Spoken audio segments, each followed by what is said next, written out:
Okay, guys, welcome back to another live stream. Of course, a lot has happened in my absence, so there is a lot to go through today. There's a lot to cover, but I needed a break from just being online in general. But I'm back now in time for the Met Gala, so that should be a lot of fun. I'm looking forward to that for sure. I'm definitely looking forward to the Met Gala, especially because of the theme. My sabbatical. That's one way to put it, definitely. My sabbatical. How's everyone doing there? How have you guys been? What in fashion have you guys been fascinated by over the past week? Is there any story that you guys have loved or you guys have been big fans of? Let me know. He said, calm little vest flexing again. It's hot. It's hot outside. It's actually hot outside. Hello, hello. Oh no, not this. Yeah, so that's the trending story at least today, as far as the allegations against Ricardo Tisci, which is obviously sad to see. For both reasons, because obviously if you're a fan of Ricardo and it's true, that's bad. And then also the victims, you have to think of the victims also. So it's sad on both ends. So yeah. The whole Chinese manufacturers discourse has been overwhelming. Yeah, I kind of see what you mean. I see what you mean. Will you do a watch along during the Met Gala?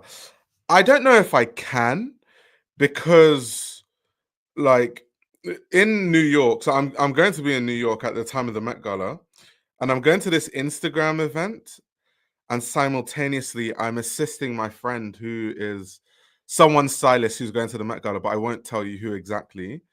And I'm gonna be shuttling between those two things. So I don't know how I could possibly do a watch along, but I would have loved to though, and I'm sure it would do really well on the channel. To be fair, so I would have loved to do that, but yeah, I don't know if it's possible. But yeah, whole Chinese discourse has been overwhelming. Yeah, we're gonna start the stream with some more of that discourse. I feel like there's so many things that have happened as far as that discourse goes. But yeah, that's going to be something that we're going to have to talk about for quite a while because so much stuff is happening there. So yeah. Luke said you can do a recap of it next week. Yeah, I'm planning to. So I'm planning to do like probably like 5-part Met Gala review series because I've realized when I posted those short videos when I wasn't streaming, a lot of people said they can't watch the streams because it's too long. So I'll make like the edited versions of my Met Gala review and cut it down, and then I'll do a much longer live stream where we can talk about each look a lot longer. So that's the plan, essentially. That's the plan for sure. He said 5 parts of your series. Yeah, because if I do more than like 10 looks in a video, it's too long. And then people are like, oh, I can't watch it. These are like the live streams, they're too long. So you just have to be careful with that sort of stuff, to be honest. Um, but anyway, like I said, guys, the first thing we're gonna be talking about is essentially this whole Chinese manufacturer story. And the first thing we'll be watching is we are reacting to this video, which I found really interesting. Tanner Leatherstein, and it's titled "Exposing the Lies Behind That Viral Luxury Video." So, for those of you that don't know, of course, this whole "everything is made in China" discourse has been obsessively taking over the airwaves as far as fashion is concerned, especially in the mainstream. But a lot of it has just been misinformation. And the most viral videos, all of them have straight up been just straight misinformation, to be honest. Like, all of them are just like, I don't even know what they're talking about, to be very honest with you. So that is kind of how it's been going so far. And it's gotten to the point where people are misrepresenting what Tanner Leatherstein has even said himself. So we're gonna watch this video and react to it. But it's crazy how, there are videos with millions and millions of views where they're just making stuff up, and people there are just like eating it up. It's very, very telling how bad comprehension is. I know I say this all the time, but how bad comprehension is right now. and how quickly people are to just accept any sort of information that aligns with whatever narrative they want to run with. So let's have a watch and react. YouTube video that's going viral.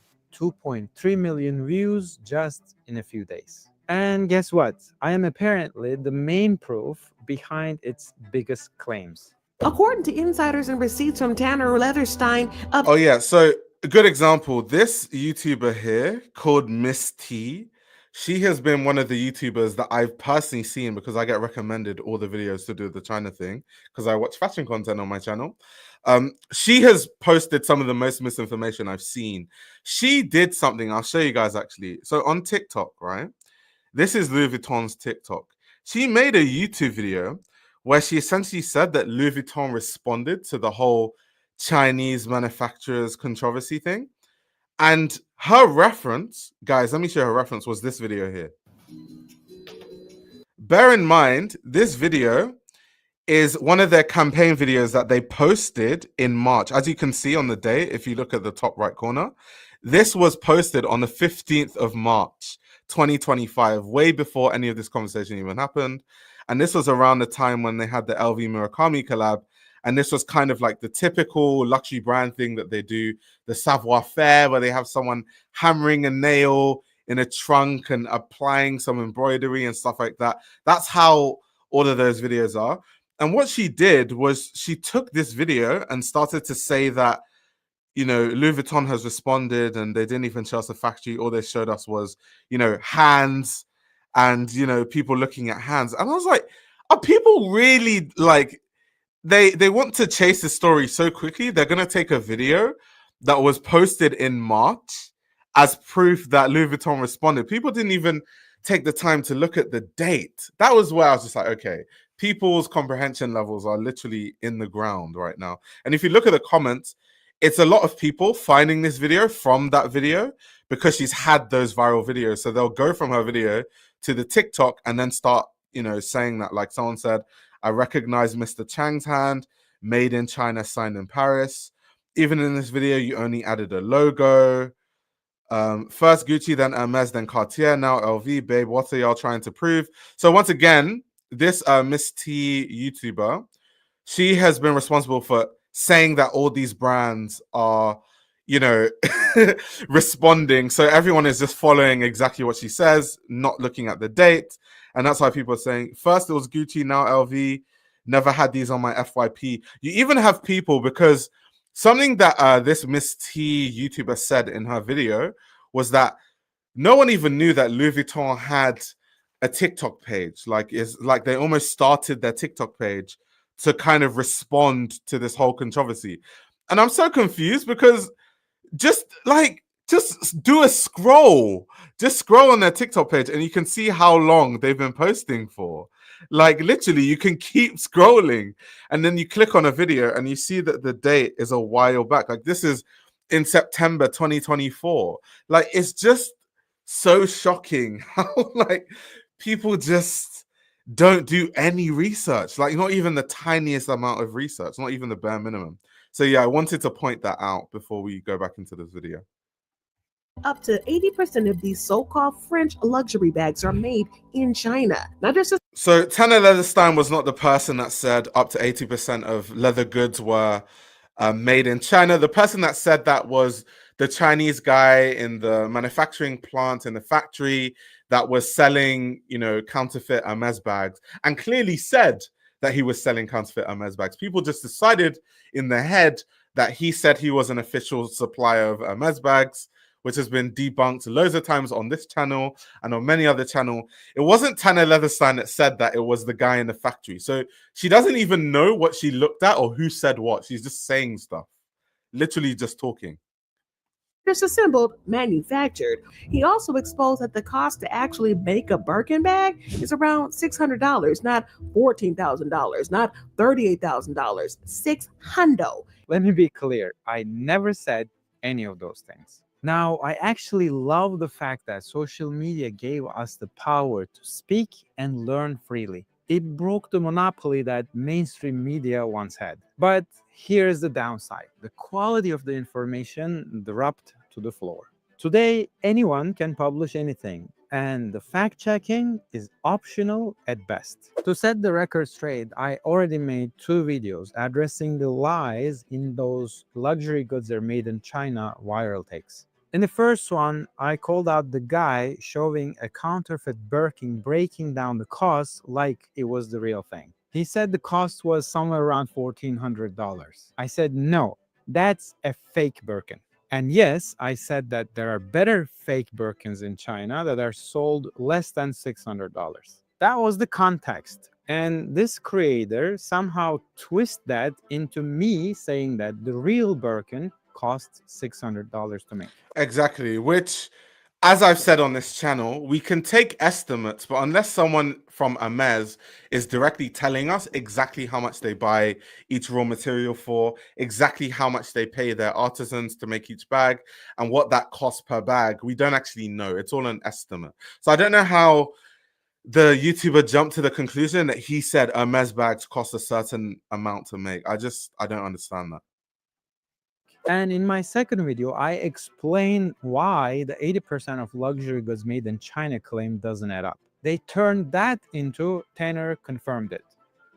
I did not, and I never would, because it's simply not true. What's happening here is very simple. Some creators figured out. Okay, cool. So Tanner Leatherstein actually put the guy that said, so guys, you guys can see clearly, as I said, this was the guy that said 80% of luxury bags are made in China. You can clearly see on the screen that he's saying it right now in his video. How can you see this video, see this guy saying that 80% of luxury bags are made in China, and then come to the conclusion that Tanner Leatherstein said it? Does this guy on the video right now look like Tanner Leatherstein to you? I don't understand that, to be honest. It's very simple. Some creators figured out if you say what people want to hear, you will get a lot of views. And more views means more money. Truth, ethics, who cares? Now, normally I wouldn't mind. People are free to say. This is also a big reason why it's hard if you do good journalism to get loads of views on YouTube, because like he just said, people always want to hear what they want to say. And if you want to be a good YouTuber in a sense of get loads of views and be really popular, you have to feed the beast. You have to feed the narratives and keep making videos about that until that story dies, and then you go on to the next story. So someone like me, that's like being well considered, like really explaining the supply chain, no one wants to hear that. People just want to hear everything is made in China. People that buy luxury bags are cheating themselves, and that's it. Or believe whatever they want. But when I get used as the base proof on a video spreading misinformation, yeah, that's a problem. I left a comment. I asked them to take it down. As you would expect, nothing happened. Now, here's something else that came up under my own videos. Some people said I was giving luxury brands a free pass. Someone even dragged in Trump's tariffs into it. I honestly couldn't follow the logic. Others accuse me of contradicting myself, like I'm saying Hermes. Yeah, this happened to me too when I made an extremely detailed video talking about comprehension being low. So in my video, when I talked about the supply chain of fashion, someone in the comments said, you contradict yourself like all over the place in this video because people cannot understand that two things can be true at once. So I can make a statement like, you know, I've been to factories in the West and I've seen that they're big factories, not, 10-man factories like people are claiming. People online think that these factories have 10 workers and then everything else is outsourced. When I've literally been to the Tuscan region of Italy myself, where there are whole towns where it's just like leather tannery, sorry. It's factories, it's production hubs, the whole town. Like, look, massive factories. I've been there myself. I've seen it. Not people online who've never been anywhere and never been to any factory, just saying whatever they've heard online. I've actually been there and seen it for myself. So I can say that. And then I can also say, but at the same time, brands still outsource.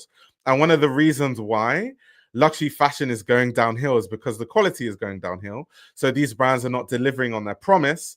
And the reason is because they're cutting corners. So these two things are happening simultaneously. So there are some brands that will care more and they will actually have a better supply chain.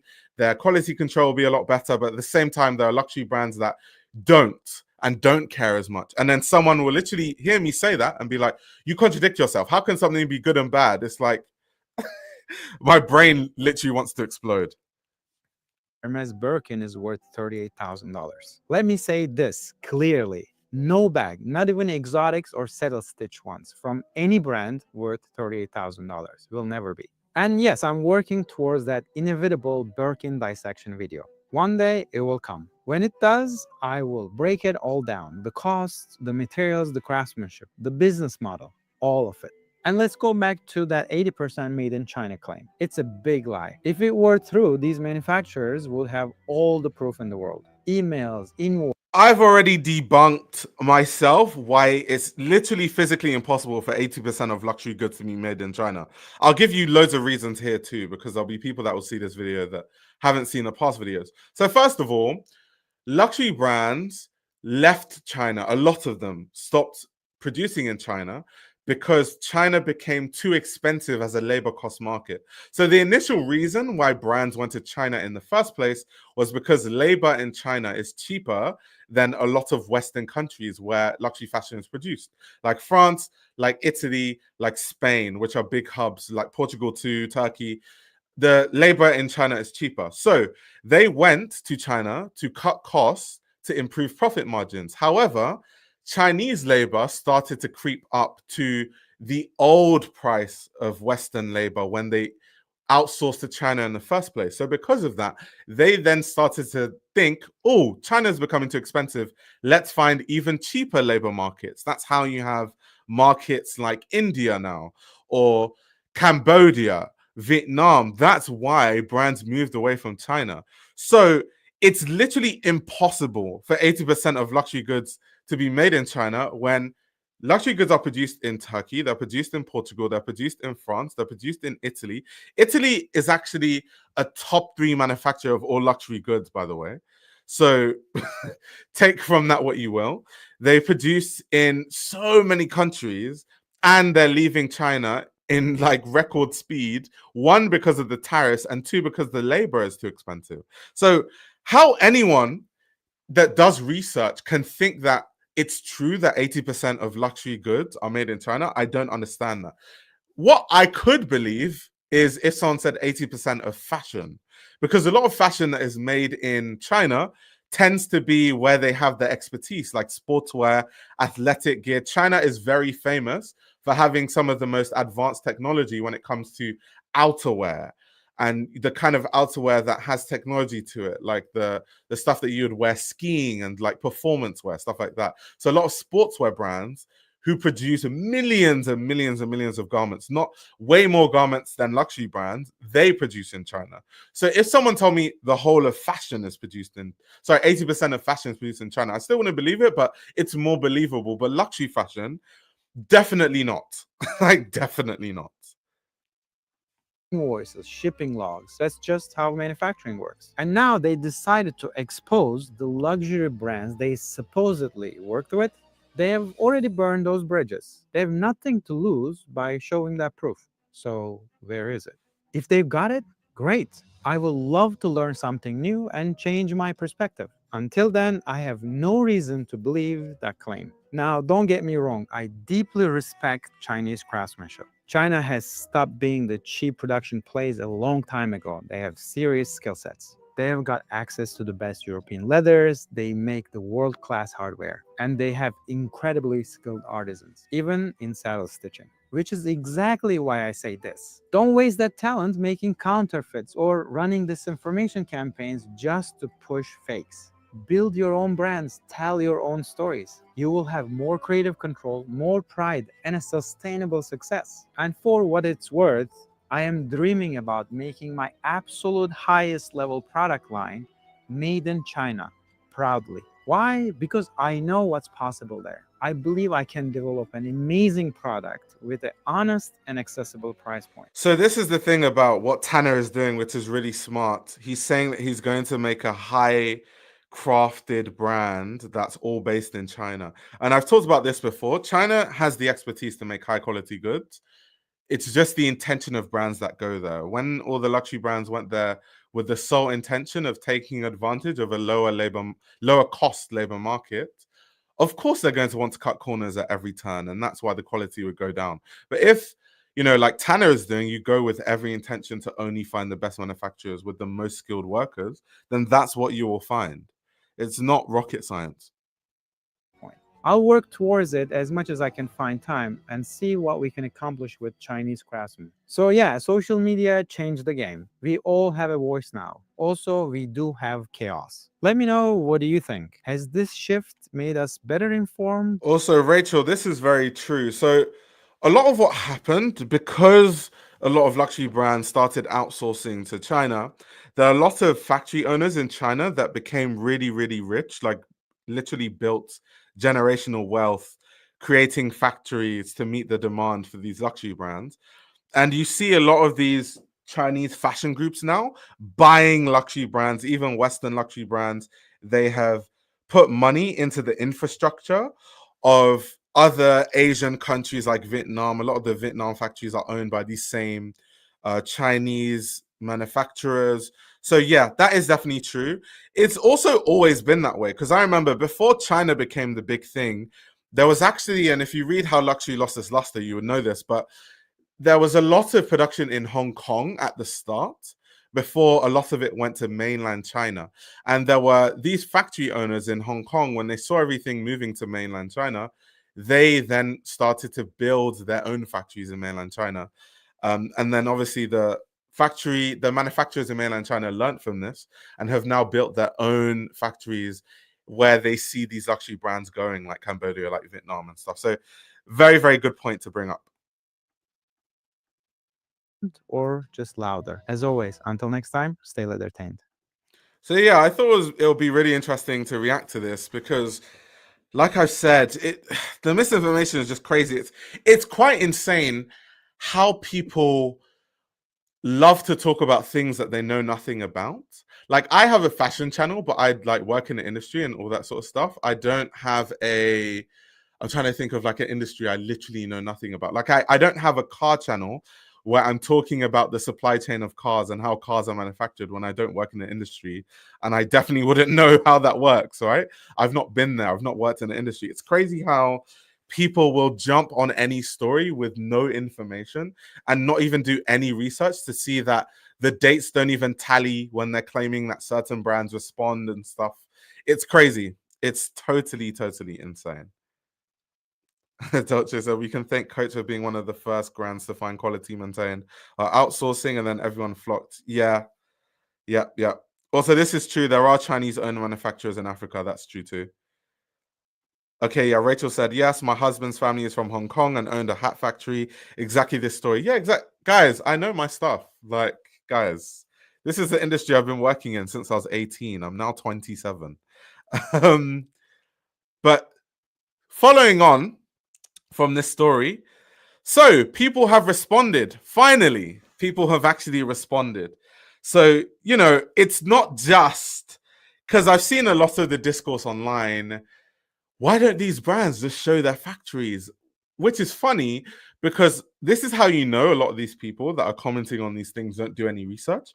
Because if you just Google, you can find the locations for the factories of a lot of luxury brands, especially brands that are more transparent. Like Louis Vuitton, you can find a lot of their, manufacturing hubs and factories in France. The same thing with Hermes. You also know about the Louis Vuitton factories that they're building in the US. You know about these things. They're very clear to see. But yet these people still want to believe that they only produce in China. Like, people just don't want to do any research. And so we have now seen trade groups for luxury brands and in regions where luxury brands are from, especially France, pushing back and pushing for litigation against people that are spreading this misinformation.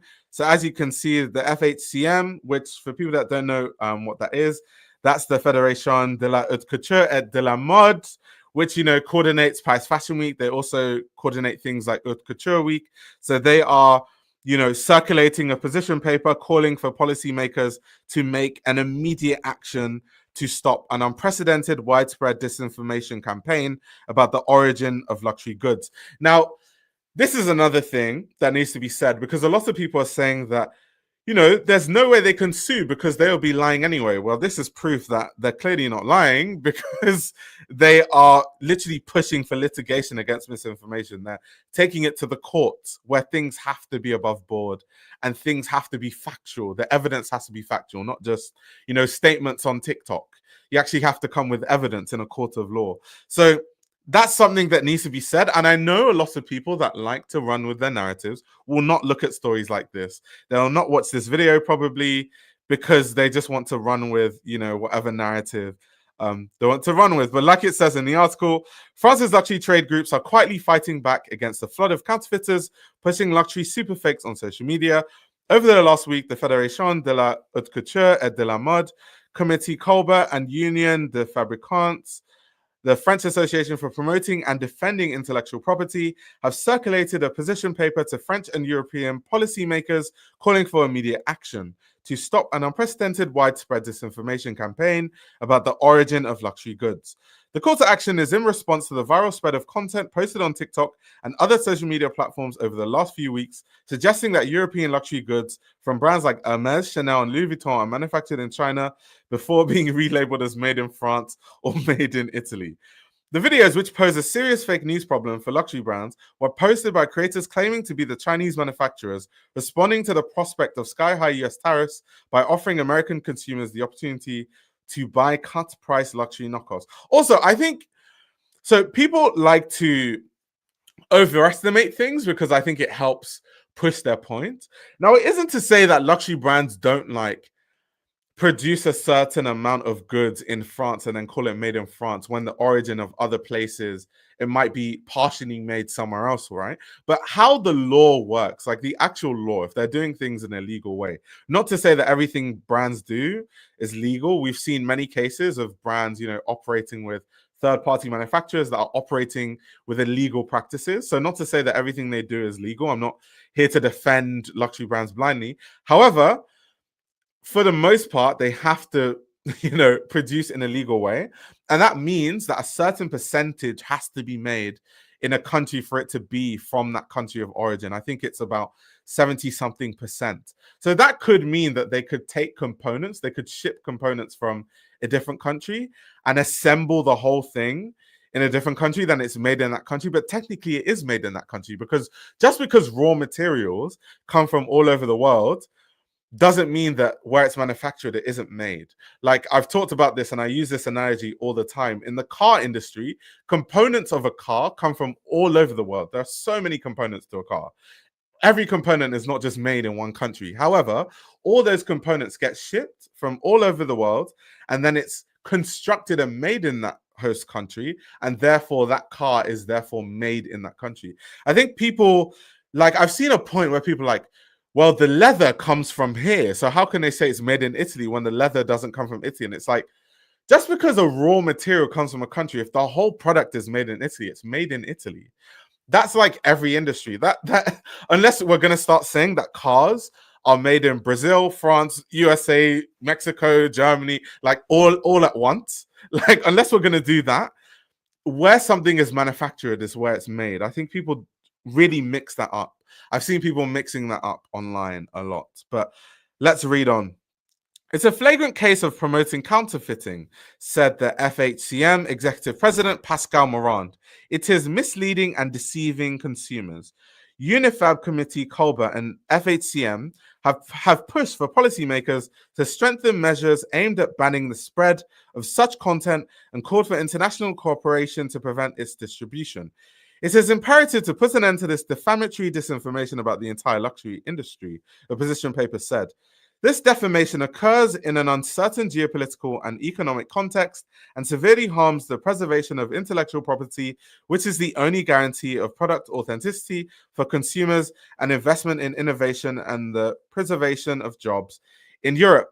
And it's funny because the writing was on the wall. This was always going to happen. When I saw this whole thing happen and, people spread all this misinformation, and I remember in the first video I posted about this whole thing, I was like, I wonder how long it's going to take for people to take legal action, because there is no way that a luxury industry is going to sit back and take all this misinformation when a lot of their branding is around like mystique and also aura and stuff like that. And this misinformation is like destroying that in a way. And then also France as a country, luxury fashion is one of their biggest exports. It's what they're proud of. A lot of the richest men in the world that come from France are in the luxury industry, people like Bernard Arnault. So they have a lot to defend. And I knew, especially from France, the policymakers would come knocking eventually. I just knew that was going to happen. It was so inevitable. Luxury brands is getting their desserts after years of selling shoddy products.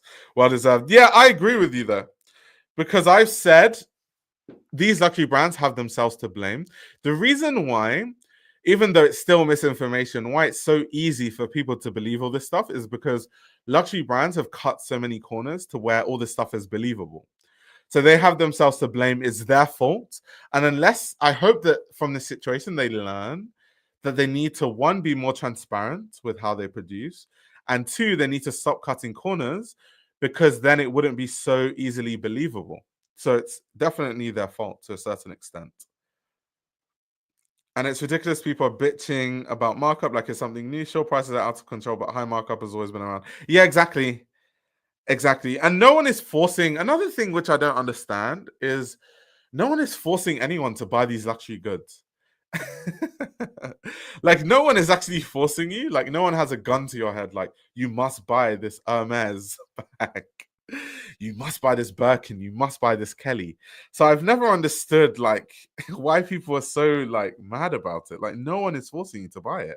I personally love fashion. I'm a big fan of fashion, obviously, and I don't own any luxury brand from any luxury, any luxury bag from any luxury brand.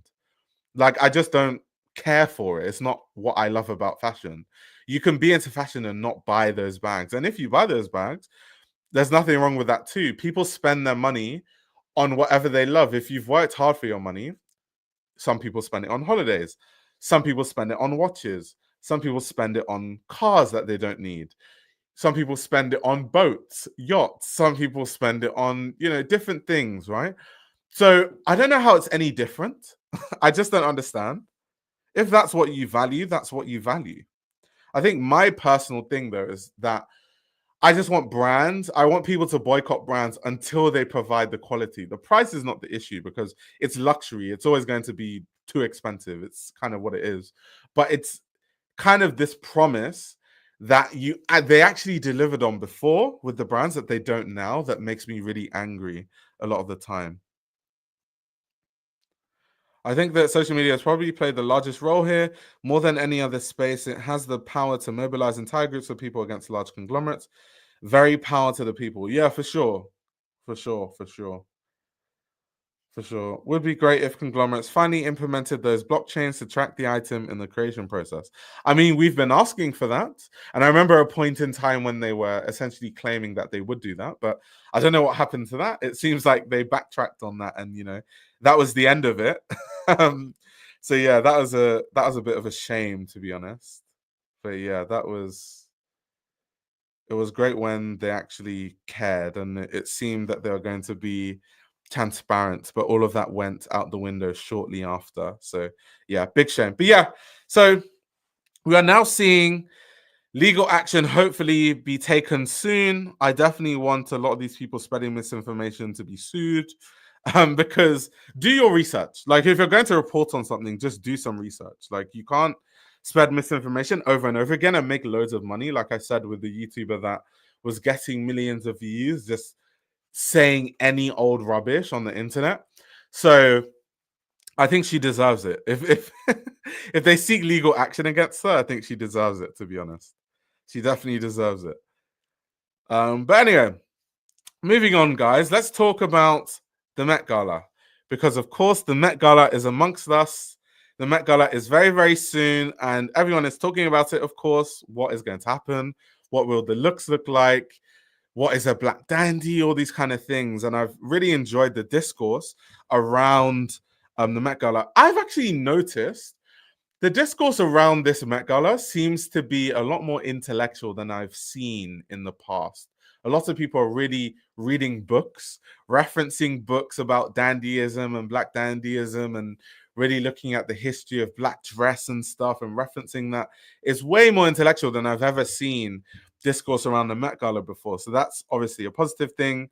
For people that don't know, the Met Gala exhibit, well, not Met Gala, but the Met exhibit is on super fine tailoring black style. And the theme, that's a theme for the Met Gala, but it's also going to kind of inform what we see at the exhibit. And the theme is actually, I think it draws inspiration from Monica L. Miller's book, which is called Slaves to Fashion, Black Dandyism and the Styling of Black Diasporic Identity.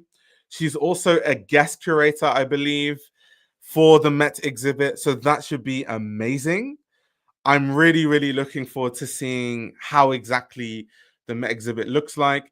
I think there are certain people that if they aren't featured, it's kind of like a big shame. You know, people like Anjali Tally, who to me is like the black dandy, people like Dapper Dan, people like Oswald Boateng, literally like bringing crazy colored suits to Savile Row and like these really skinny lapels and skinny silhouettes to Savile Row and bringing African print into British tailoring on Savile Row once again. So I think of people like Oswald Boateng and stuff like that. So there's so many directions they can go in. They can go through historical references. They can talk about tailoring through the years as far as black style goes, things like the zoot suits, jazz, different subcultures.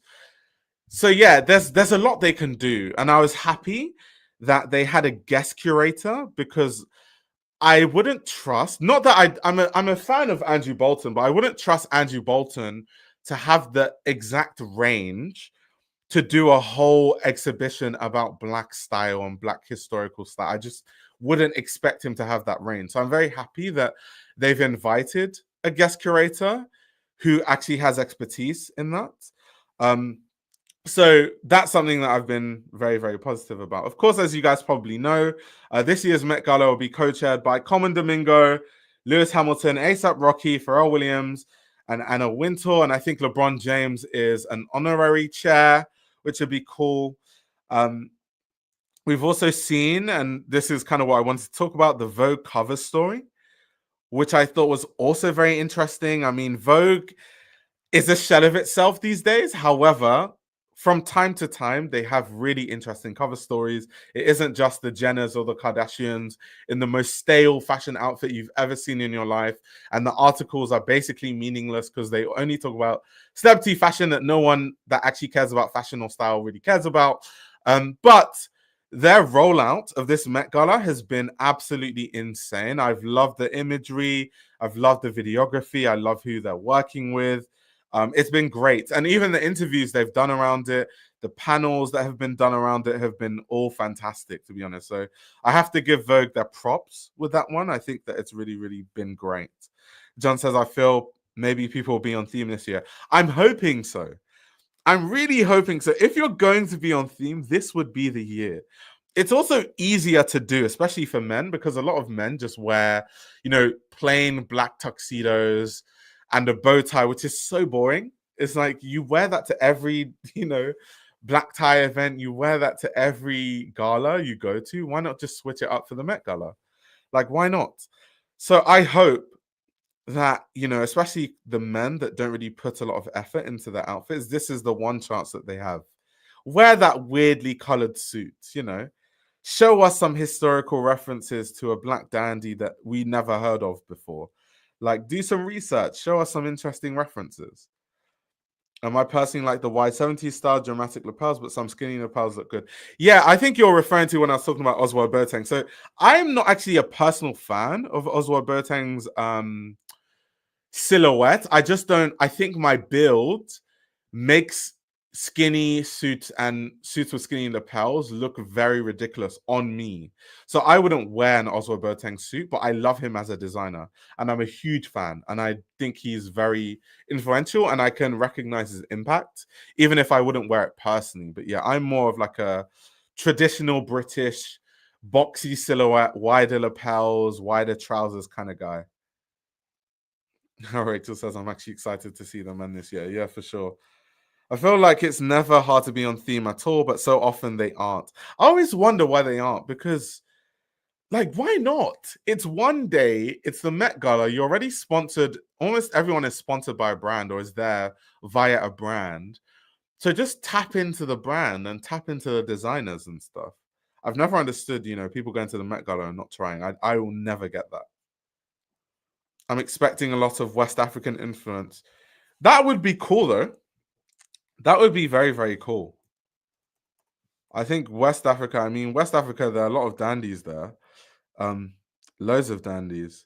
You also have, of course, this is not so much West Africa. This is more like Central Africa. But when you think of like Congo, for example, Congo and their whole subcultures that they have, the Sapers, I think a lot of people might touch on that. A lot of people, and that will be really cool to watch and see how people reinterpret that. I've seen a lot of people finding out about the Sapers, which is cool, and finding out that there's actually a group of Congolese people that are Yoji fans and they're really, really into Yoji. Then there's another side that are really into like British tailoring, and these subsections of people in Congo that are into very specific things. There's even subsectors that are into like very niche footwear that they wear with their suits and stuff. It's so cool. Okay, Lucas is asking, do you think people will touch on it? Yeah, I definitely think people will touch on it because it's obvious, right? When you think of the most obvious things, you think of like the Dapper Dans and maybe not so much Oswald Boateng, because I feel like most of the people going there are more like Black American, really influential Black American figures.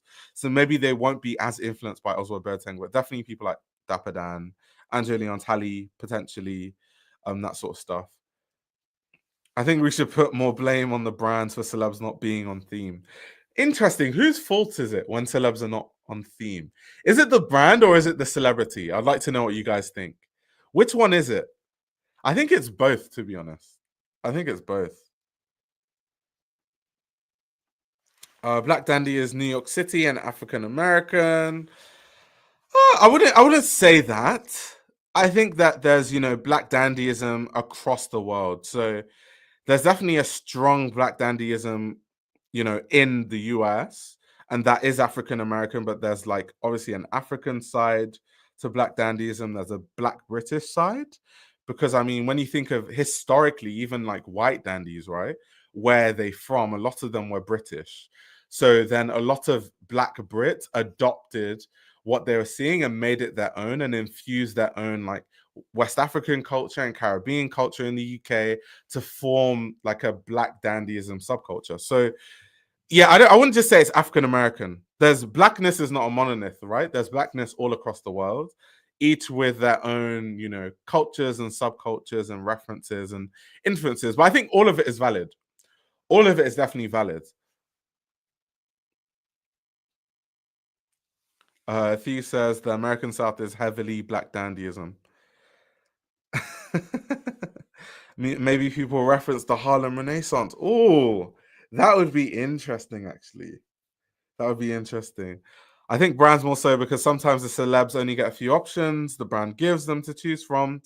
If you're sponsored by a brand, at least. Okay, that's true. That's true. That's true. That definitely is true. Yeah, Andre and his British. Andre Leon Talley is not the only Black dandy, but I think he's a very influential one, to be honest. For sure. He said, then you're wrong. Black Dandy is across the world, but is NYC and African American. Others are inspired by NYC and African American.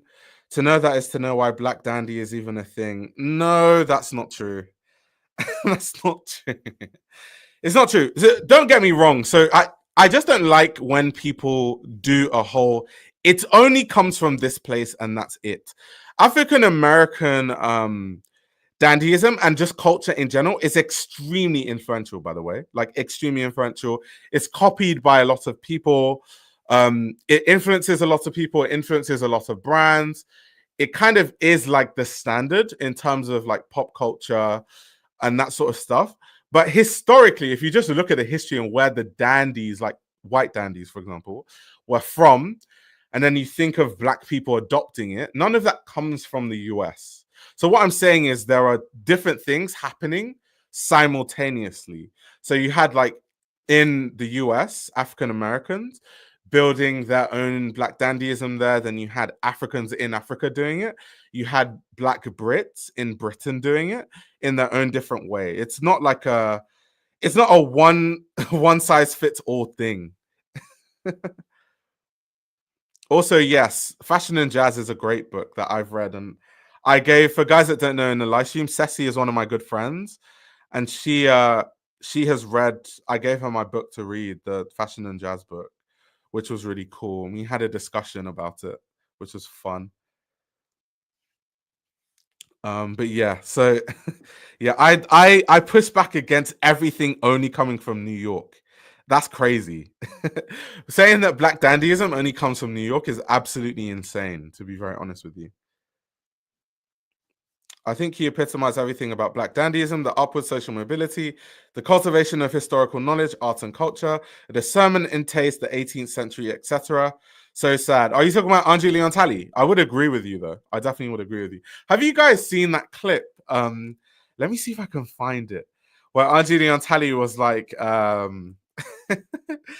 he was, I think it Oxford or was it Cambridge, where he was essentially telling someone that they dress really well. But the way he described it, I actually loved it. The way Angie Leon Talley talks about fashion is always so good. The way he talks about it is so nice. Like you just feel like you want to work in fashion when you hear him talk about fashion, to be honest. I absolutely love the way he speaks. There's a famine of beauty. For sure. No, I love Adrian and Tally. Wait, let me see if I can find this clip. Angelina Tally compliment student. Maybe it might come up. Yes, it was the Oxford Union. It was. Okay, I found it. See if I can put the audio on there. Let me see, please. Hello, I love your red coat. Stand up, come Hi. in. Stand up, darling. First of all, you're very fashionable, I think. Thank Come over you. here, let me see, please. Yes, very. Oh, you're ahead of the curve.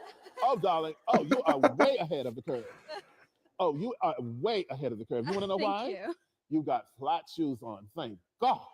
Yes, I'm not so Moccasins. much into the heels. Oh, and the belted mohair coat and the whole thing. You are way ahead of. I wish people dressed like that in Hollywood.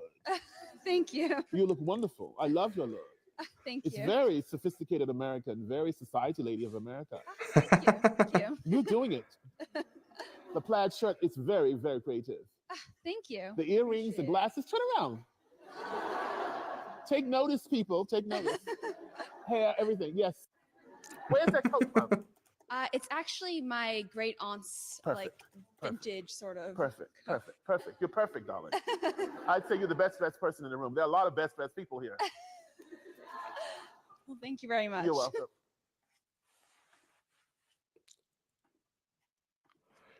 So yeah, I found that really interesting.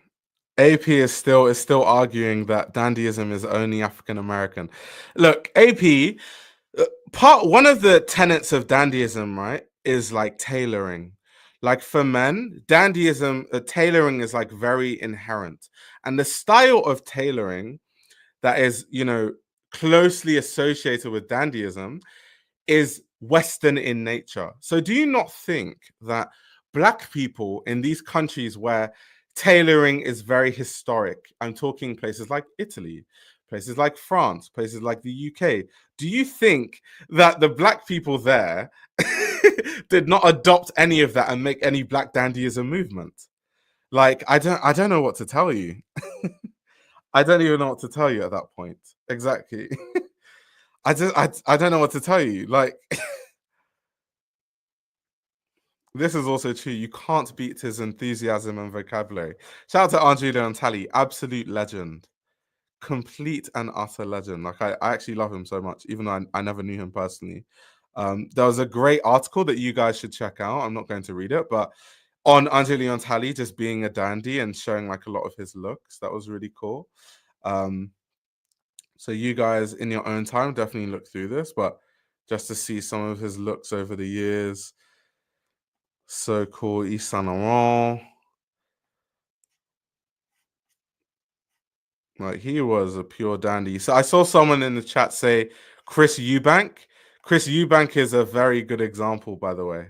An extremely good example. Really, really good example. Let's see. Cubanism and fashion, rock style. I also like the thing about Angelino Talley, he had so much range. So much range. And also Angelino Talley is living proof because there seems to be this thing that, you have to be really skinny to look good in outfits and stuff. When for a lot of Andre's life, not only was he not skinny, he's huge. Like how tall is Angelino Talley? Isn't he like 6'7" or something? That man is tall. So he made it work. If he can make it work, anyone can make it work.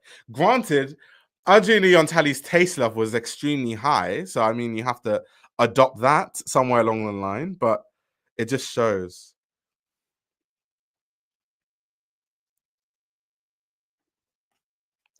House of Chanel. But yeah, it's just so much fun to look through his looks and just see all the different things that he wore over the years. Oh yeah, this is China through the looking glass. He's shown out all these different Met Gala years because obviously these are his outfits at different Met Galas, but like the man has been showing out. Meanwhile, a lot of the other men don't even like try most of the time, right? Rest in peace to a legend in Angelina Talley. Honestly. Okay, someone is saying 6'6". Yeah, he was really tall. Extremely tall. Yeah, he did love John Galliano. He was a big John Galliano fan. I used to love the way he used to talk about John Galliano as well. It's like John Galliano is the thing. He's the stuff. The way Angelina Talley talks. It's very. I feel like Tim Blanks reminds me of Angelina Talley. The way Tim Blanks speaks about fashion. It's very. He was the wind at the stars, the film and the da da da da da. But it's very along those lines. They talk about fashion in the same way. Imagine translating a kimono / kaftan into any theme and event, right? Right? In the Met Ball edition of Vogue, Anna dedicated her letter from the editor to Andre. I mean, he deserves it. He deserves it. He definitely deserves it, to be honest. Who else than him? Also, what you guys should check out. Obviously, tomorrow I'm actually going to make a separate stream, probably on just talking about the theme and the actual book itself. But you guys should really, if you're interested, look at some of the coverage via the Met's TikTok page. They've had some really, really good coverage about kind of the exhibit, explaining the theme themselves and stuff. It's been really, really good. I can actually show you guys some stuff here. So these two ensembles, this Louis Vuitton and this Dapper Dan, are in the section of the exhibition called Cool, right? And in that part of the exhibition, we're really trying to say something about casual elegance, right? And also the politics of leisure. In the middle part of the 20th century, we really see Black musicians influencing masculine style, right? And also dress. So for example, this ensemble we're using to say a little bit about the dress of jazz musicians like Miles Davis, John Coltrane, right? To think about the ways in which they, for example, would replace a suit jacket sometimes with a beautiful kind of a ribbed cardigan and still look incredibly elegant and fashionable. Obviously, we're using Dapper Dan here to talk about the 1980s and the hip hop dandyism. This particular jacket was worn by Jam Master Jay and dates from around 1987. And Dan's style in general, in terms of his relationship to dandyism, right, was by using luxury logos to design jackets for hip hop stars and other people. So the dandyism that's present there might not always be in the silhouette, but is certainly in the style and also the attitude. Yeah. So these because dandyism is not just about an Louis Vuitton aesthetic. and this Dapper Dan are in the It's section also of the exhibition about called Cool. dandyism is also about a sensibility. It's about a way of doing things. It's about, a certain mindset. It's a way you carry yourself, right? So it's not just about kind of what you wear, which is why different things can be interpreted to dandyism. But yeah, let's see some more clips. I'm not gonna watch all of them, of course, but there's some really, really good stuff, like really good stuff. Like genuinely, just check out the Met Instagram page. It's so good. Like the content is really, really good. The response has been really tremendous, right? I mean, people really are excited, I think, to come to the Met and to understand the story that we're trying to tell here about Black fashion and Black style, the way that it's a complicated story, right? One that's really based on the rhythm and the blues. So there are moments of joy and transcendence and beauty that are counterposed in the exhibition with moments that are a little bit more related to sort of like hard histories, right, of people in the Black diaspora. I'm Monica Miller, and I am the guest curator for the Superfine Tailoring Black Style exhibition at the Met. Being a part of this exhibition has really meant for me an incredibly sort of imaginative and creative process. One of the most surprising things about translating my book into an exhibition has been really what to do about the sort of long historical frame. The book starts in the 18th century and ends in the present. So if we're thinking about how to add garments or how to center garments in that story, we really need to think about historical garments, and in particular garments that would have been worn by enslaved people. Finding those garments, right, and then making sure that we are presenting them in a way that is respectful and sensitive has really been a part of the exhibition that we've really thought a lot about and had the kind of, in some ways, the privilege, right, of caretaking for those objects. The response. So yeah, Monica, of course, talking, and she's in many other videos explaining different aspects of how the exhibit is going to be. So honestly, really, really looking forward to it. I think this Met Gala has all the trappings of something that could be really amazing. I really hope they don't F it up. That would be a massive disaster considering everything that they could work with. But I'm guessing they won't. I'm guessing they won't. I also hope there'll be a good balance of, because I've already seen her talk about Dapper Dan and Angelina Talley and stuff, Virgil Abloh, but I also want to see a lot of historical things.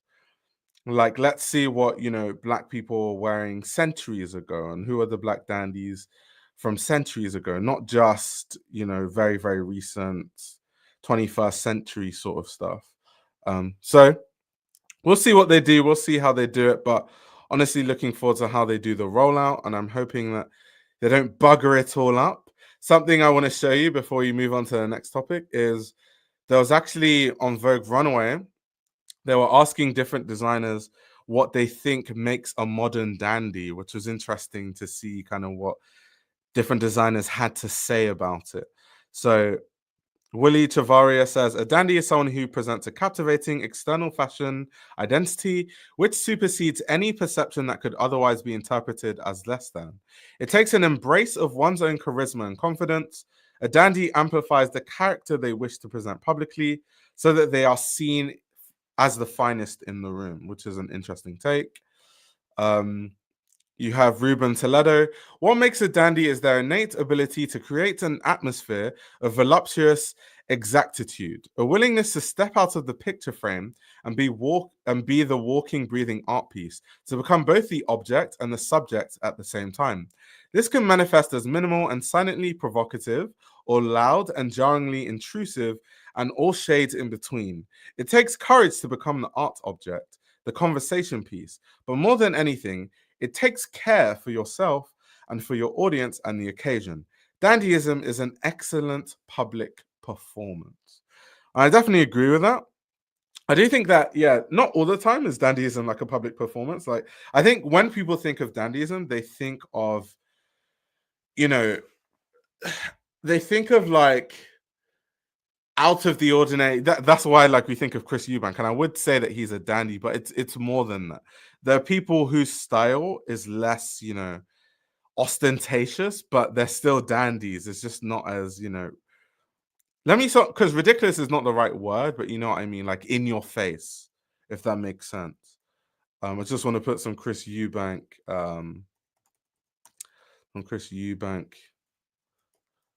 stuff on the screen so you guys can see some of his outfits. Like this is Typical Chrissy Eubank. AP study feeling the stereotype that Americans have no context of the outer world. It's okay to learn something new, challenge your perspective. Oh, is AP still arguing with people? Okay, IO doesn't have the scope of black dandyism. There's way too many times a disconnect of understanding what we deal with here in the States, especially places like NYC, LA, and Y. What? I literally said earlier that Black American culture is the most influential in the world. What are you talking about? How is there a disconnect of understanding what? What? I don't understand that, honestly. I was just saying that Black dandyism comes from all over the world, not just the US. That's all I was saying. It's not just a Black American thing, but Black American dandyism is extremely influential, probably more influential than Black dandyism from all over the world, to be honest. So, you know, take it or leave it. If you want to believe that Black dandyism only comes from NYC, fair enough. You can believe that. Wait, what did Luke say about Chris Eubank? Wasn't Chris Eubank on I'm a Celeb like 10 years ago? Was he? I don't really watch shows like that, so I wouldn't really know. I wouldn't actually know, to be honest.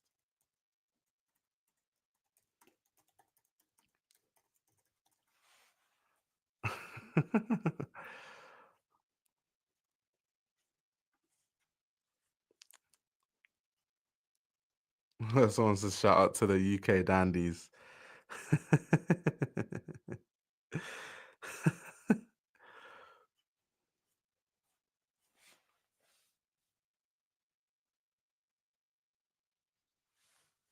So, okay, guys, just to prove my point, I went on the Met website so I can just put this argument to bed.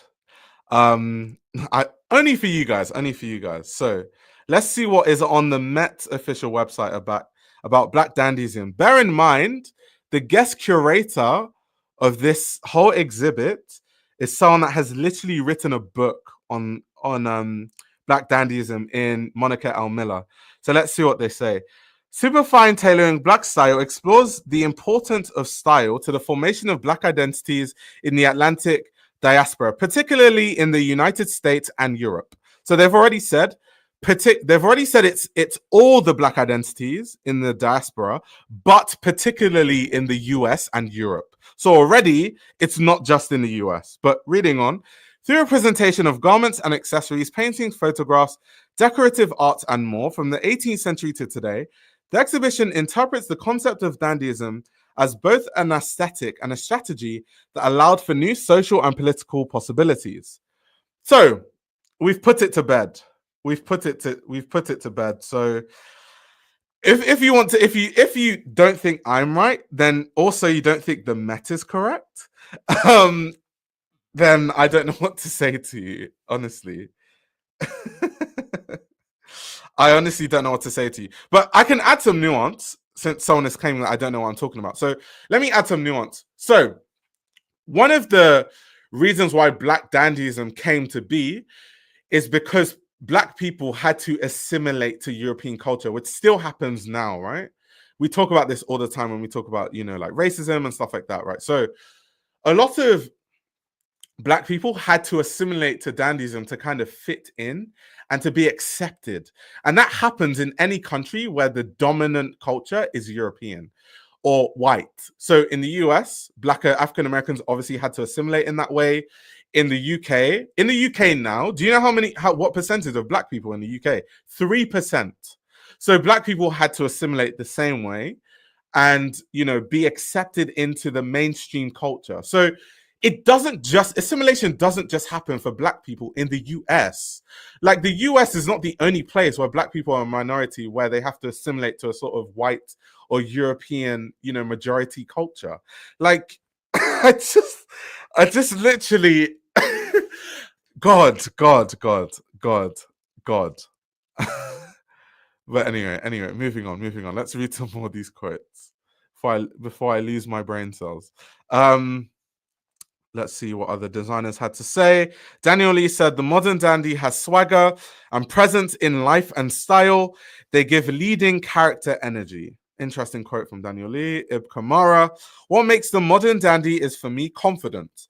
To have self-belief and confidence in your own style is a reflection that you are being your authentic self. So in this way, being a dandy is an expression of being proudly yourself. Oh, Imani is saying, not even just the Met, but a woman who has literally studied this and been brought in as an authority on the subject because she wrote the damn book. Yeah, exactly.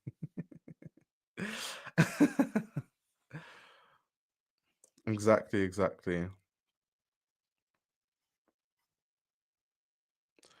Oh my god. The assimilation came from here. It spreads due to resonating, as does hip hop. Y'all lack discernment. Where did Black Dandy come from is the thing. Oh my god. Oh my god.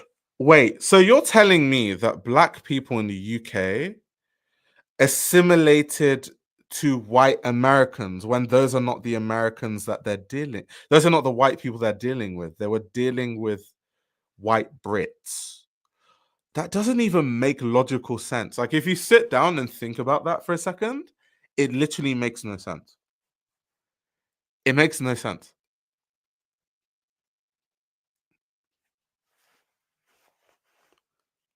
I said we lack discernment. That's crazy. You've decided not to take the information from the experts. If you want to agree that I'm not an expert on the case, we've looked at the Met that is being curated by someone who is an expert in this whole conversation, right? So if you don't want to believe me, believe someone who's even way more of an expert than I could ever be on this topic. And they've clearly said that it's the whole black diaspora, specifically Europe and the US. They literally said it. So, if you want to argue wrongly, if you want to be loud and wrong, as they say, you can be loud and wrong. But yeah, we're gonna move on. The next thing I wanted to talk about, guys, is, as you guys probably know, the Lyst Index came out recently. So, of course, as we always do, we are going to be looking at what are the trending brands, what are the trending products of Q1 2025. Now, this is a question I get all the time. So the Lyst Index has a formula, and the index takes into account shoppers' behavior, including things like searches on and off their platform, product views, sales. They also have a formula that incorporates social media mentions, as well as activity and engagement statistics worldwide. And they track these stats over a 3-month period. So based on all of that is kind of how they come up with, this Lyst Index. It isn't a perfect science, to be very honest with you. And I have to have that caveat every time because, it's not perfect. They're looking at social media things, but then sales, but they don't have all the sales figures, just their own sales. So it's not perfect, but it's a good indicator of kind of where the conversation is going, what the temperature looks like in fashion, what brands people are, constantly obsessed about over that period. So I think it's a good litmus test, but it's not perfect for sure. But as you can see, the hottest brands, we've got some interesting brands here. On Running is actually on the list for the first time. You also have COS, which is kind of like the first time they have sort of like can you call it fast fashion kind of brand in the top 10, which is very interesting. COS, of course, has been going from strength to strength. They have their, COS Studio and stuff where people are buying a lot of it, and it's kind of like affordable the row. So lots of people are obsessed with COS because that's kind of the look they're going for, especially this whole quiet luxury thing, which I think is slightly slowing down as time has progressed, but it's still there. So lots of people are going to COS for their the row look, to look like their old money. Quite funny. People are literally cosplaying a whole like level of wealth. Quite funny. Of course, Miu Miu and Prada are up top, as has always been the case. Coach is also up there. Coach has had a lot of hit bags. They've been one of the brands that has been spearheading the charm trend alongside brands like Balenciaga on your bags, making loads of charms that people are buying. Miu Miu I think it goes without saying. We all know why it's up there. Bottega Veneta, we know why it's up there. The Row, same thing that I've been talking about. Alaya makes sense because Alaya have had some of the best-selling products, especially their ballet flats. Those have gone insane. And every single brand has started copying Alaya because they've seen that Alaya has been selling those shoes like hotcake. So now every brand is making their own sort of ballet flat version. We also saw like Moncler and Ralph Lauren from the past one, Balenciaga too. We know why they're there. Kim's, they're having their whole shebang with Nike, and they're having they had their collaboration with the North Face not too long ago. So all of that has kind of played into why they are there. So yeah, that's the breakdown. Of course, here they're talking about the fact that there's been a luxury reshuffle. It's kind of hard to, keep up with. Simone Bellotti at Jill Sander, Matthew Blasi at Chanel, Louis Trotter at Bottega Veneta, Glenn Martins at Maison Margiela, Michael Ryder went to Celine. The designers from Prenza Scula went to Loewe, JW Anderson went to Dior. So just kind of talking about how this sort of musical chairs and fashion designer shuffle has really shifted how people are searching for things, and people are really intrigued on brands that maybe they weren't too familiar with because maybe a designer that they know or care about has shifted to a different brand. So that has been the case. So they've seen a surge in searches from many different places. They also talk about COS being the first high street brand to ever be in the top 10. The fact that there was a 44% increase in demand for COS thanks to the viral products like its barrel leg trousers, which is this quarter's 6th hottest product. So that's a very, very interesting thing. They talk about On Running too, which I'm quite surprised that it's taken this long for On Running to be here. On Running has been running circles around a lot of established sportswear brands. We've seen Nike really struggle recently because brands like On Running have taken a lot of their market share. There have been many reports on that. Them using Zendaya, the fact that they've had a lot of On Running in films. They had a good collaboration with Loewe when JW Anderson was there. So I think On Running has just gone from strength to strength. They're doing the lifestyle side good. They're also doing performance really well. They have a very interesting way that they work with athletes. They also have some of the coolest running clubs I've seen. So yeah, everything they've been doing and everything they've touched has turned to gold. So I'm quite surprised it's taken this long for, them to get to this point, to be very honest. They're also talking about all the sneakers and the hybrid sneakers that are trending, as well as the ballet shapes. And of course, last but not least, the para boot shoes that are really, really big right now that everyone is wearing. And also they saw a 412% increase of searches for things like flared jeans on the Lyst platform shortly after Kendrick Lamar was seen wearing flares. So there we go. Now we can see the trending product. Of course, the Celine jeans are right at the top. Makes all the sense in the world considering Kendrick Lamar. Some of these are quite surprising. I'm quite surprised that these Adidas Taekwondo shoes are, at the top. I know a lot of people have been wearing those, to be honest, but not enough for it to be number 2 in hottest products. I don't really know about all of that. The Puma sneakers, definitely I can see that. I've started to see a lot of people wearing those on TikTok. Less so in person, but definitely on TikTok. The Salon Vanity bag is trending. The Miu Miu suede pouch is trending. Of course, the COS barrel leg trouser, which has caused the surge in COS's popularity that a lot of people are buying and wearing. Uniqlo colored socks is very interesting. I know that in the report they said this is the cheapest product that's ever been a top 10 product in their Lyst index, which is interesting. But, really, socks, Uniqlo socks. Uniqlo socks. That's crazy. That's actually insane.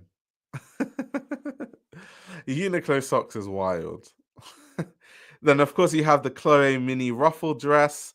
and the power boot shoes. Also, something that they talked about in this index, if I can scroll back to it, that I found really interesting, was a section on Chloe, really talking about how well Chimena Kamali has been doing to push Chloe forward. And it's quite interesting that people were really, really lusting for this boho chic that people are missing, that we associate with, sort of like a Stella McCartney, Phoebe Philo time at Chloe, right? And she kind of brought that back.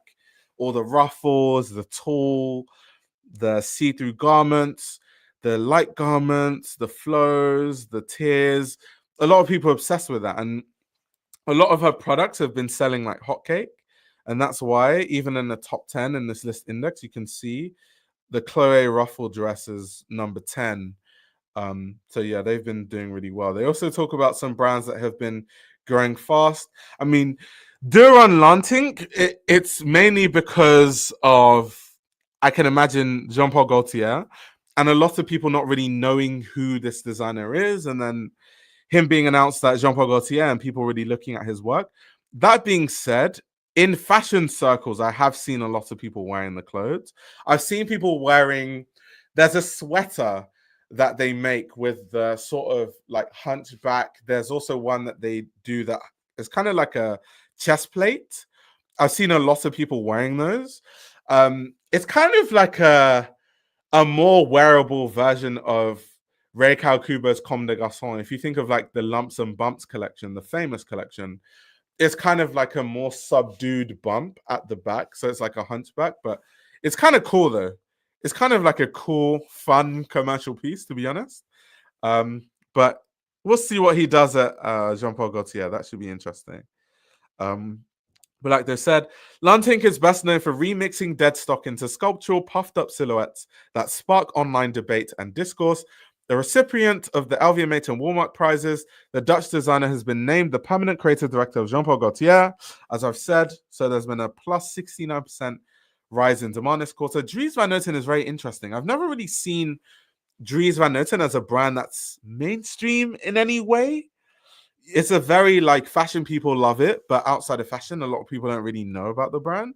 So it's very interesting to see an 11% increase in, searches. Of course, I will say that Julian Klausner, who's the current creative director at Dries Van Noten, has had 2 great collections already. The, kind of tiny menswear collection, and then obviously the main collection, which is more of what his debut is. So they're even saying here, I think, if we read it, Julian Klausner's first full winter 2025 show for Dries Van Noten was met with critical acclaim, continuing Van Noten's intellectual legacy. The internally appointed creative director ushers in a new era for the house. They're also saying it's been worn by Tracy Ellis Ross, Ayo Adebri, and Harry Styles. Actually, they've talked about the trending product being the suede sneaker. Actually, now that I think about it, yeah, those sneakers are popular because on Reddit, I follow loads of different Reddit pages because as someone that covers fashion, I just need to know kind of what people are talking about. And one of the Reddits that I follow is the like reps, like fashion reps Reddits. I followed 2 of them actually, where people kind of post links to high quality fakes because I want to know. I can kind of tell what's trending based on what fakes people are buying. And actually, I think a week ago, someone posted a link of Dries Van Noten sneakers, like fake Dries Van Noten sneakers, of like good fakes, which means that once they start making fakes of things, it's because there's a big market for it. Otherwise, why would they make the fakes? So that says a lot, actually. So now that I think about it, yeah, Dries Van Noten is very much trending. It seems to be mainly the sneakers, but I hope that through the sneakers, people are, actually interested in the brand and look at all the different things that they do. I think their perfume line is amazing. I think that their clothing is obviously great. So I hope a lot more people look into it as a result. But reading on, they're talking about Levi's. One of the most iconic names in denim, Levi's maintained its category-leading status decade after decade. This quarter saw a continued partnership with Beyonce exploring archival Levi's styles and the brand's storied history. I mean, yeah, Levi's is always going to be iconic. Worn by Beyonce, Selena Gomez, Austin Butler, and their trending products are the cinch baggy jeans. And of course, they have an image of Beyonce in Levi's. So that's the breakdown, guys. That is the complete rundown of the Lyst Index. Those are the trending brands and products. Let me know what you guys think. Someone is saying, I copped a pair of those Dries Van Noten sneakers last month. Yeah, like I said, once I thought about it, I was like, yeah, actually, a lot of people are wearing their sneakers. They are. They definitely are. No, I'm never going to stop wearing Dries. I don't even own that much Dries, to be honest. I have more Dries Van Noten perfume than I have clothing. I think I have one Dries Van Noten piece in my wardrobe, but I would love to get more, but I just need to find things that I like. But I'm not going to stop wearing Dries because people are now buying fakes. Like, I'm not that pretentious. Like, if I like it, I like it. Io, Debris, and Dochi are my favorite fashion girls right now, for sure. I also love the outfits they wear. I think both of them do come across like a lot of it is their stylist, but I'd also like to see them add their own kind of like personal taste into the outfits more and have a more collaborative effort. Because Aya Debris went from like not caring about the way she dresses to like being so fashionable. It's insane. Dochi, not so much, but it is kind of like a lot of stylists going on there. Wait, who's 43? Aya Debris? Wait, are you joking? No way. Wait. Aya Debris age. Okay, Aya Debri's 29. I was like, there's no way. Aya Debri's 43. I was like, what? You must be talking about someone else. I was like, Aya 43? Damn. I need to get some of her like youth serum or something. Oh, okay, Beyonce. Okay, I was about to say, like, I need some of that youth serum. If she's 43, then damn. I need to take her elixir or something. She needs to launch a product on how to look young. But yeah, anyway, guys. The last thing we're gonna do in the stream is we're going to be reacting to another video by Tanner Leatherstein, kind of talking about the Chinese manufacturers and stuff.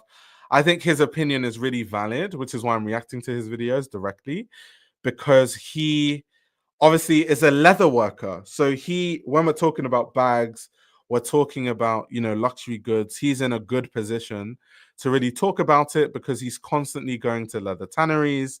He's constantly, working with brands, visiting factories, working with leather himself, ordering leather. He'll know what a different leathers cost and all that sort of stuff. So let's watch. And of course, I'll give my thoughts as it goes on. You have probably seen the videos. More than 80% of the luxury bags in the world are made in China. China makes 80% of your designer bags. A wave of creators claiming that 80% of luxury goods are made in China, ending with a call to action saying that why not buy directly from us at 10% of the price. Let's not be poisoned and misled by the market campaign any longer and be a real person. Isn't that ironic that he's spreading misinformation and he's saying, let's not be misled? That's crazy. Buy a bag from us, from our factory in China. See the real world for yourself. Sounds too good to be true, right?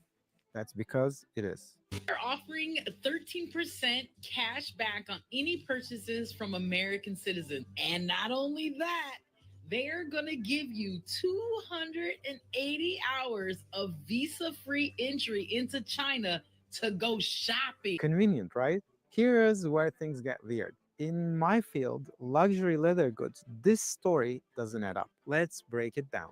None of the brands these creators mention, Louis Vuitton, Prada, Chanel, especially Hermes, need to go to China for production. And here is why. Labels like Made in France and Made in Italy comes with strict restrictions. And I don't know how long it'll take people to understand that there's literally laws to make sure that you can't just like attach a label and say made in France. Not to say that no one does it, but it's very illegal. And if, people found out about it, these brands would be paying insane fines. Some people would get arrested. It's not like people genuinely think that in China, they make the whole bag and then they ship it. Also, you guys need to remember that there's something called customs, right? And when things go through customs, they get checked.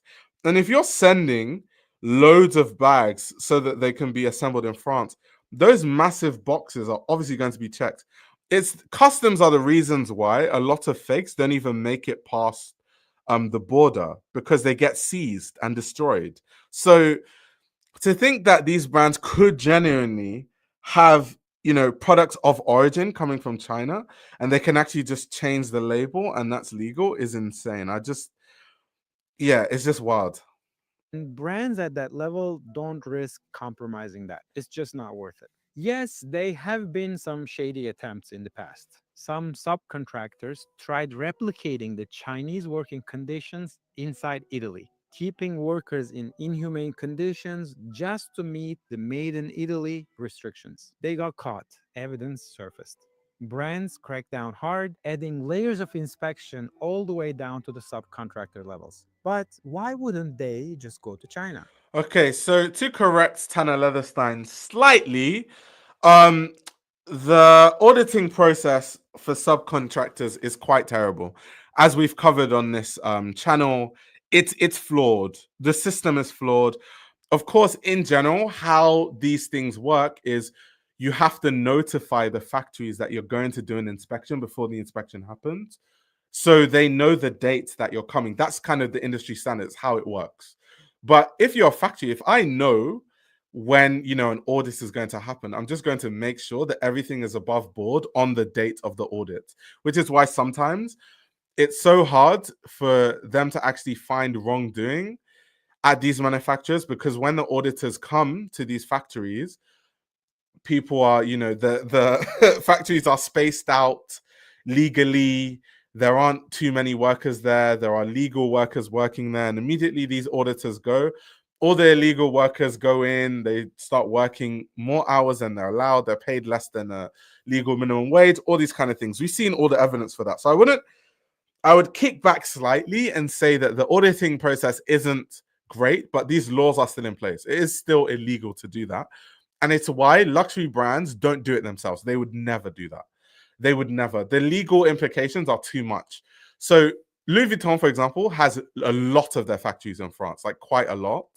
They would never do any of that sort of stuff in their own factories. But when they outsource to third-party manufacturers, because they don't have a complete hold and control over how everything is operated, that's why things like that happen. But their direct factories, that would never happen, ever.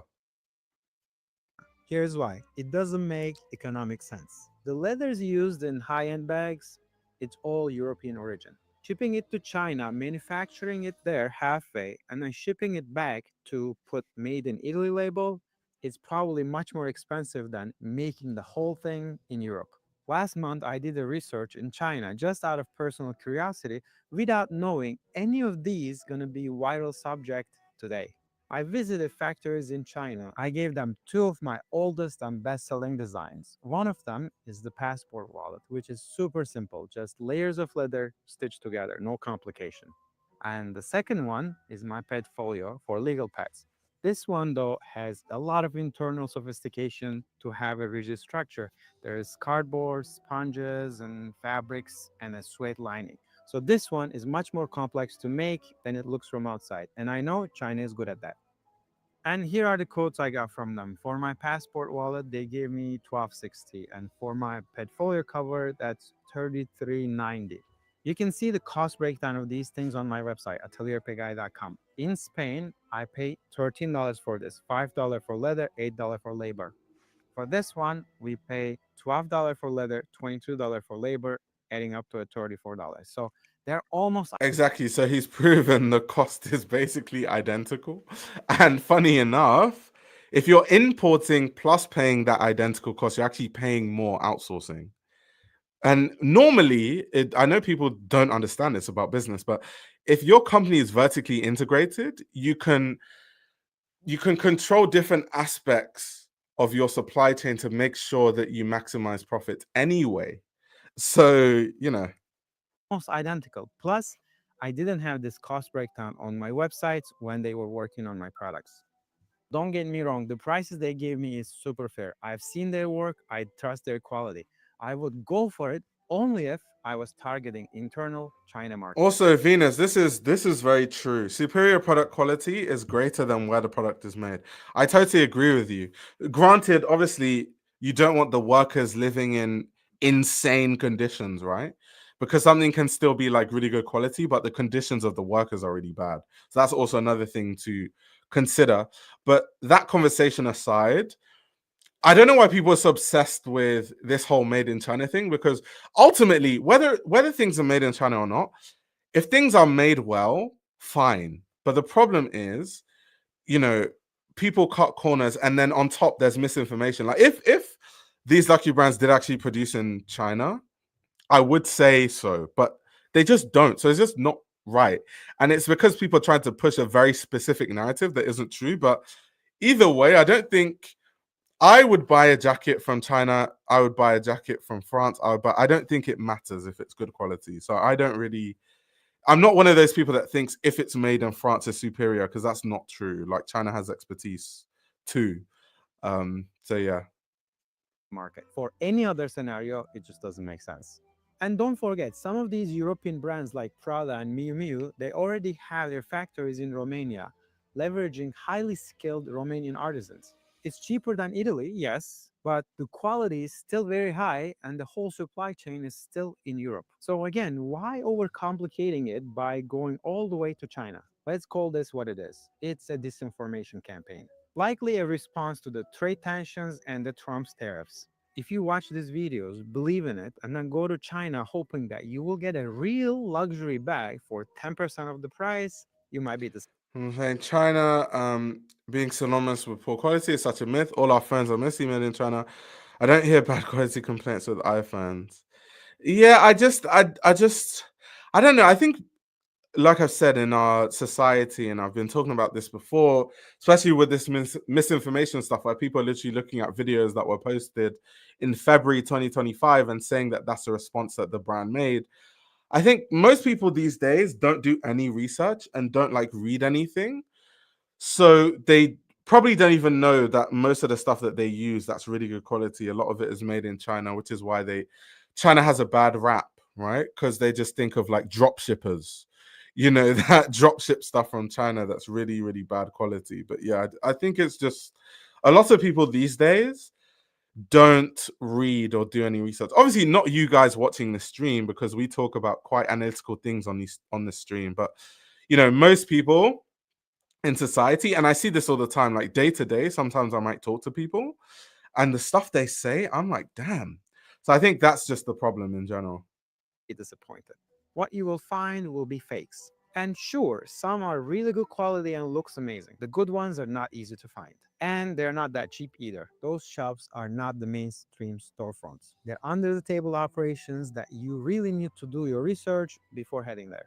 My advice, if you go to China visa free, go for the experience. The culture, the people, the perspective shift. That's the real value.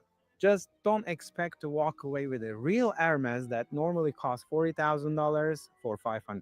That part, that's a big lie. That's my 2 cents on the subject. But more importantly, let me know what you think in the comments below. And as always, until next time, stay entertained.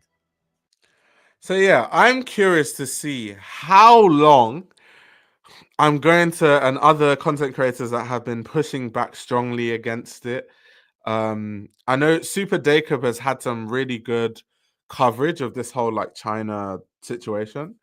Um, I wonder how long it's going to take before all those channels that got millions of views for just saying what people wanted to hear, before they backtrack, or will they not backtrack? I feel like they probably won't, because they don't know any better. So they would just be like, "You guys are just paid by the brand." That's kind of that's where they're going to go with it. I think that's what's going to happen, rather than them taking any responsibility, even though, um, you know, governmental bodies and fashion organizations have started to seek legal action. There's so much proof from actual people that work in the industry that none of this is true. This is how the industry works. Yet people still want to believe what they want to believe. There's a West is best mentality. So they think China equals cheap, whilst anything made in Italy or France is the finest quality, even if it came from a sweatshop full of undocumented labor. Yeah. It's sad though that people don't think critically. It's like it just depends on how it's made. It doesn't really matter on the location. Good things can be made anywhere in the world, and bad things could be made anywhere. It's just, are the staff there trained to make it to a high level? Is the expertise there? Is the machinery there? That's kind of you can build that in any country in the world. Like if someone rich enough decides, I want to start producing X product in, I don't know, Scotland, they can just build all the infrastructure and train all the stuff until they're good enough to make it. And now that place will become a hub for that specific product. Like this is not a difficult concept to understand, right? But again, like we continue to say, there are great manufacturers in China that are extremely accommodating to smaller order quantities, but people hate researching said stuff. Yeah, for sure. People love drama TV, and this isn't any different. Yeah, that's true. That is very true. I have noticed on YouTube, not even just on YouTube, forget YouTube, social media in general, for you to get views, you have to cause some level of like controversy. So a lot of things that get popular are when there's controversy or something bad happens to someone and people are covering it, or like news or those kind of things. If you're just being analytical about things, no one cares. And that's why I feel like the average person, their comprehension is really low, because the kind of information that they consume, all of it is sensationalized. Nothing that they watch is well considered, long form, analytical, showing you both perspectives, showing you both sides, showing you different sides of the spectrum. That's not entertaining.